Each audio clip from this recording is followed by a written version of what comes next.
காவேரி ஆறு. இதுதான் காவிரி ஆறு. இது வந்து காவேரி ஆறு. காவேரி நதி இங்கே தான் வந்து முடிகிறாங்க.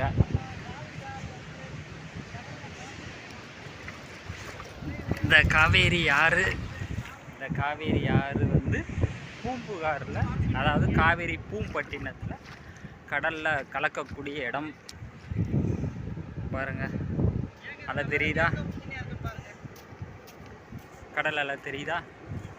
இதுதான் இங்கே தான் வந்து காவேரி ஆறு வங்காள விரிகுடா பூம்புகார் கடல் இணையும் இடம். காவேரியோடைய முடிவு இங்கே தொடங்கி கர்நாடகாவில் தொடங்கி இங்கே வந்து முடியுது.